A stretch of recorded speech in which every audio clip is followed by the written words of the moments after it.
Welcome to day 24 of the 30-day music mini challenge. Today's topic is the importance of silence. A well-placed pause, a well-placed rest, a purposeful moment of reprieve is so powerful. Think about your favorite speeches that you've heard. Think about those moments in the horror movie where everything goes dead and you can hear a pin drop. Silence is powerful. It is anticipatory. For example, in that horror movie where something is going to jump out at you or something's going to happen, and that silence prepares you or anticipates something terrible is going to happen. In music, right, it can set the mood, it can set the stage, it can take a phrase or a piece and make it magical. There's a lot of famous artists out there that feel very strongly that the notes a lot of people can do, but it's being able to cherish those silences and put those silences in the right context with that right intuition that can create the magic on the stage or the magic of a recording. And so it's also preparatory, right? Silence prepares us for what we're about to embark on musically. So for example, when the ensemble, whatever it is, chorus, jazz band, orchestra, whatnot, you have that silence before the piece begins, where the conductor or the group or the chamber musicians or the soloist, everything's quiet. And we set up to perform and we prepare.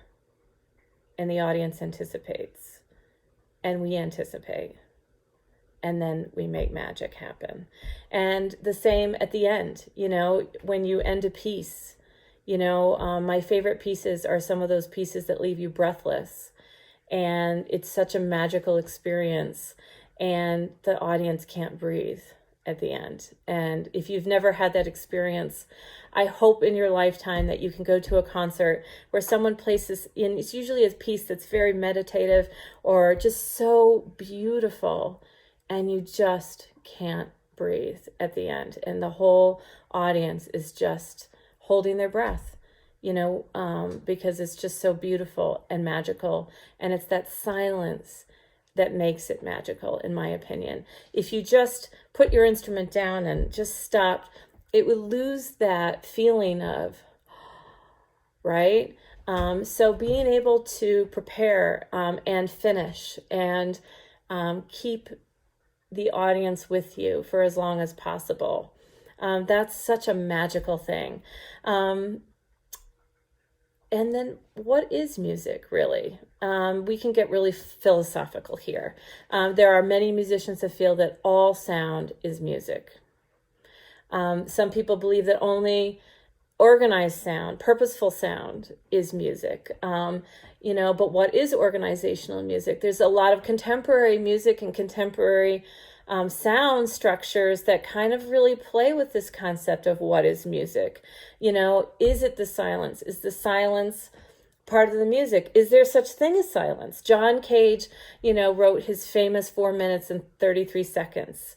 That's the name of the piece. And if you don't know about it already, it's a conceptual piece, meaning that it's really a philosophical idea that he put into practice.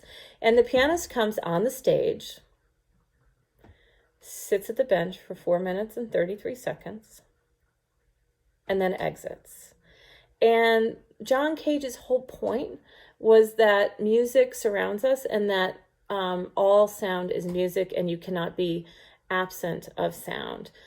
So for example, we've all been to those concerts, or hopefully we've all had an opportunity to be at these concerts where hopefully they weren't interrupted quite in this way, but I can't imagine if you've been to concerts, you haven't had this experience where you're listening to something, you're wrapped, you're really into it, it's amazing, and then someone has their cough wrapper, or they need to get a tissue, or there's a cough, or a grunt or something, or a sneeze, or someone has to get up, and it kind of ruins the flow, right?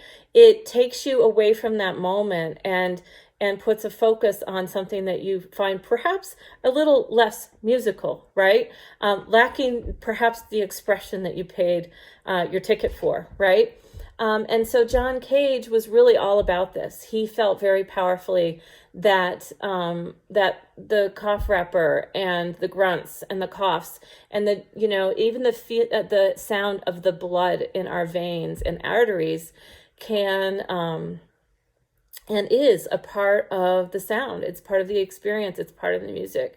And it is music. And John Cage had used one of the soundproof rooms that's now, which is at Harvard University, and you can go there, and it's this, you know, supposedly soundless room, as soundless as it can be with somebody in it.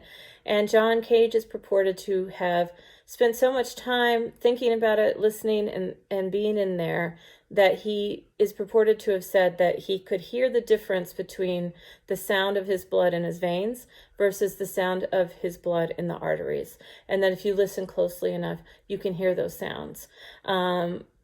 His ear is much more sensitive than mine. Or perhaps I need a little more time in that chamber, but I'll take a pass for now. Anyhow, so silence is so important. So your challenge is to play any piece of your choosing and really consider silence and the power of silence. And think about perhaps in your day creating a little bit more silence. You know, we wonder why that person that never speaks in the room, right? But when they do speak, everyone's quiet. Everyone listens. Silence is powerful. And so that when there is that noise, there is that break of the silence, it's more meaningful, it's more impactful. You know, it's going back to the whole horror mantra, right? You know, the horror comes out of it more and more exaggerative, if that's a word. It is now, because there was that silence, and perhaps there was that small rustle of the leaves. You're becoming really keenly aware of just really tiny, small sounds that in a normal movie you would not even pay attention to, probably. And then, you know, and then something happens. And then, of course, it's like even more exaggerative because, there's that word again, because of that silence. So pick a piece, play it, consider the silence. You know, you don't have to go overboard. Perhaps it's just that you set up more before you play. You know, you have that extra moment of silence. You know, so it's not just putting your instrument up and taking just a brief pause and going. It's putting your instrument up and wait.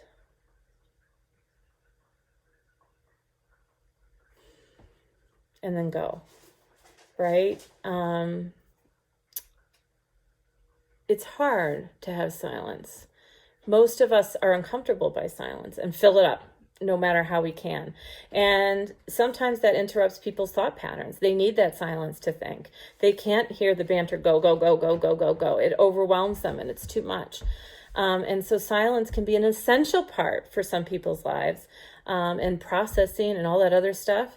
And it's, you know, but it's just, I can't emphasize enough the power of it. And I want you to experiment with it, with any of your pieces of your choice.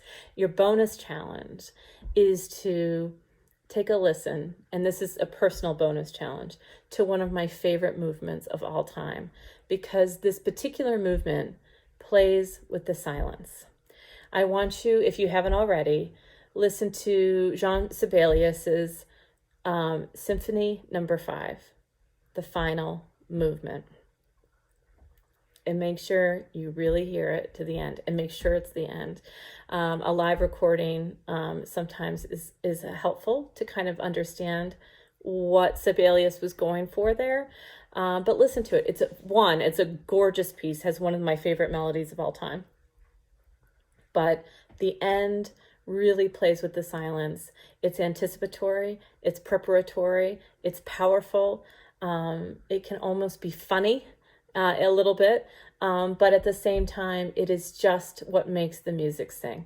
So without further ado, good luck with your challenge of silence and share, inspire others to do the same. And I hope to see you soon.